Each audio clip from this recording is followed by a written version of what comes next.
Assalamualaikum, terima kasih Fiona. Info sukan kita mulakan dengan perkembangan bola sepak Liga Perdana. Kedah hanya selangkah untuk mengesahkan status selaku juara Liga Perdana selepas mengekalkan posisi selaku pendahulu Liga dengan baki hanya satu perlawanan untuk ditamatkan. Lang Merah perlu memastikan kemenangan ke atas KL DRB Highcom Jumaat ini untuk mengesahkan kejuaraan. Perlawanan ke-21, Kedah bangkit 2 kali untuk menundukkan Sabah 3-2 di Stadium Darul Aman. Kehadiran lebih 23,000 penyokong setia hijau kuning, Kedah perlu meraih mata penuh ke atas Sabah. Namun tuan rumah dikejutkan dengan gol pembukaan pelawat di minit ke-19 menerusi Joel Joseph yang mengus masuk bola susulan kesilapan pertahanan Lang Merah. Bagaimanapun 4 minit berselang, Kedah diberikan sebagai penalti selepas Chidi Ede dijatuhkan pertahanan lawan. Tonggak import dari Brazil Sandro da Silva mudah menyempurnakan tendangan untuk gol penyamaan. Sabah sekali lagi mendahului 2-1 di minit ke-29 apabila Joseph berjaya menanduk masuk gol kedua pelawat. Bang Siun Huan kembali menyuntik semangat pemain hijau kuning di babak kedua perlawanan apabila berjaya menanduk masuk gol penyamaan pada minit ke-60. 3 minit sebelum perlawanan tamat, Sandro menggamatkan Stadium Darul Aman apabila sebahagian percumanya dari luar kotak penalti menerjah jaring untuk gol ketiga Kedah. Kedudukan 3-2 ini kekal hingga tamat perlawanan. Kedah hanya memerlukan keputusan seri menentang DRB Highcom Jumaat ini untuk dinobatkan selaku juara Liga Perdana musim ini. Kemenangan yang diraih di saat-saat genting nyata menggembirakan Ketua Jurulatih Kedah Tan Cheng Ho. Biarpun beraksi tanpa tonggak tengah, Liridan Krishniki dan penyerang utama Muhammad Syafiq Ahmad, pemain Kedah tetap menampilkan aksi bertenaga walaupun acap kali diasak pasukan lawan. Ya, satu kemenangan yang cukup penting untuk kita kerana kita memang perlukan 3 mata yang mutlak untuk kita masih duduk di persada Liga, dan tahniah kepada pemain-pemain kerana bertunggu lumus dan bermain dengan mati-matian 100% effort, dan itulah satu hadiah kemenangan untuk penyokong kita, dan terutama sekali Yang Amat Berhormat Menteri Besar Kedah turut datang memberi sokongan kepada pasukan.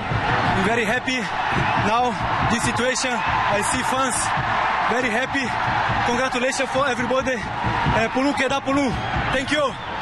Yes. Okay. Perlawanan turut disaksikan Tunku Laksmana Kedah, Tan Sri Tunku Abdul Hamid Thani Sultan Badlishah dan Presiden Persatuan Bola Sepak Kedah KFA Datuk Seri Mukris Tun Mahathir.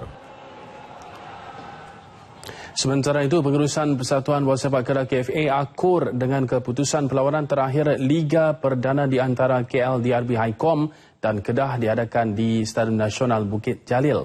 Itu reaksi Setiausaha Kehormat Persatuan Bola Sepak Kedah KFA Aminuddin Omar berhubung venue perlawanan terakhir Liga antara Kedah bertemu DRB Highcom pada Jumaat ini. Kita juga mengharapkan mereka dapat menerima pandangan kita untuk bermain di Stadium Darul Aman ini. Kalau pihak FAM melihat kepada prestasi pasukan, prestasi peminat ataupun penonton yang hadir di dalam setiap game yang kita adakan, nescaya inilah pertimbangan yang terbaik yang boleh dilakukan oleh pihak FAM untuk mengubah venue perlawanan terakhir dalam Liga Perdana nanti antara pasukan Kedah Darul Aman dengan pasukan DRB Highcom. Persatuan Bola Sepak Kedah KFA sebelum ini menawarkan Stadium Darul Aman bagi perlawanan terakhir Liga Perdana antara DRB Highcom menentang Kedah Jumaat ini.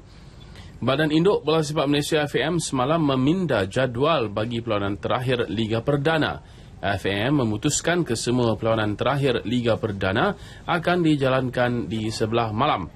Perlawanan di antara KL DRB Highcom dan Kedah yang dijadual akan beraksi di Stadium Proton Tanjung Malim diubah ke Stadium Nasional Bukit Jalil. Diubah 2 perlawanan di antara UiTM FC dan Pulau Pinang yang diubah ke Stadium Hang Jebat Melaka. Manakala pertembungan di antara KL SPA dan PKN SFC pula akan diadakan di Stadium Hang Tuah. Dalam pada itu, dua pasukan di bawah Kedah T-Team dan Pulau Pinang masih belum mahu menyerah kalah. Di Kuala Terengganu, T-Team melakar kemenangan besar 7-0 ke atas Kuala Lumpur SPA. Penjarang import tuan rumah Tomislav Busic cemerlang dengan menyumbang 5 gol. Penyerang yang berasal dari Croatia ini menjaringkan 3 gol pada babak separuh masa pertama. Jaringan pertama hadir di minit ketiga perlawanan, manakala jaringan kedua dilakar pada minit ke-27. Tomislav Busic melengkapkan hat-tricknya di penghujung babak pertama untuk The Titans selesa mendahului 3-0. 4 minit selepas rehat, Busic terus gah meledak gol apabila menjadikan kedudukan 4-0. Minit ke-57, giliran Sadruddin Abdulaif mencatat nama selaku penjaring kelima T-Team. Jurulatih KLSPA Muhammad Shah Nobit mengeluarkan 3 gol Nur Aizat dengan digantikan Mahathir Mohamad, namun ia tidak membawa sebarang perubahan. Gawang pelawat terus dirobek. Pemain gantian Muhammad Zulhan Nizam turut sesenarai sebagai penjaring T-Team dengan gol ke-6 pada minit ke-60. Busic melengkapkan kenduri gol di Kuala Terengganu dengan gol kelima peribadinya di minit ke-77 untuk T-Team selesa dengan 7-0. T-Team di tangga kedua berkongsi 42 mata dengan Pulau Pinang dibezakan hanya dengan jumlah jaringan. Pulau Pinang pula terus mengikori T-Team selepas melakar kemenangan tipis ke atas DIB Highcom 2-1. Harimau Kumbang perlu melangkar jaringan yang besar untuk memintas T-Team ketika melayan kunjungan KL DRB Highcom. DRB Highcom lebih garang di awal saingan apabila seringkali menguji kubu tuan rumah. Namun ketangkasan Sani Anwar Kamsani dan barisan pertahanan tuan rumah mengecewakan barisan serangan pelawat. Skuad kendalian Jackson Ferreira Tiago memecah kebuntuan di penghujung babak pertama menerusi Hilton Moreira. Sepakan percumanya terus mendejah gawang di minit ke-41 untuk Pulau Pinang mendahului 1-0. Lebih 8,000 penyokong tuan rumah terus ceria apabila Muhammad Faiz Subri menyudahkan hantaran Hilton untuk Pulau Pinang mendahului 2-0 pada minit ke-73.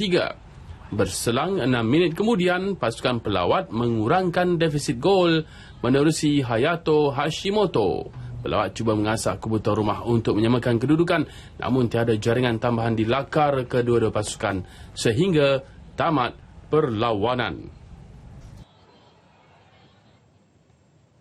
Sementara itu, hasrat Johor Darul Takzim JDT2 untuk mengutip 3 mata musnah selepas kadar seri tanpa jaringan dengan NS Matrix. JDT2 kekal di tangga kelima Liga dengan 31 mata sekaligus berpeluang untuk menempatkan diri ke saingan Piala Malaysia menerusi play-off. Membawa misi memburu 3 mata, JDT2 tampak garang di awal permainan namun dihampakan dengan ketumpulan jentera serangan. Separuh masa kedua juga berlangsung hambar dengan percubaan kedua-dua pasukan dikecewakan balasan serangan yang tumpul. Memasuki minit ke-60, perlawanan mula tegang dan akhirnya pendorong jurulatih JDT2 Ramlan Rashid diarah meninggalkan tempat duduk pemain simpanan akibat membantah keputusan pengadil. Tamat perlawanan JDT2 0, NS Matrix 0. Di Stadium Merdeka, Kuala Lumpur gagal memanfaatkan kelebihan beraksi di laman sendiri apabila tumpas 0-2 kepada Kuantan FA. Kubu tuan rumah dibolosi seawal minit ke-10 apabila Hazwan Fakrullah Zuridi bijak memanfaatkan peluang terhidang di depan gawang untuk meletak pelawat 1-0 di hadapan. Gagal mencari gol penyamaan, kedudukan kekal 1-0 hingga tamat babak pertama. Selepas rehat, tuan rumah sekali lagi dihukum apabila pemain import dari Uzbekistan Fabrice Nol meledakkan gol kedua untuk mengukuhkan kedudukan The Seagull 2-0. Kemenangan melonjakkan Kuantan FA ke tangga ke-10 setelah mengumpul 18 mata berkongsi dengan Kuala Lumpur. Lawanan seterusnya berdepan T-Team Jumaat ini dan Kuala Lumpur bakal menentang NS Matrix.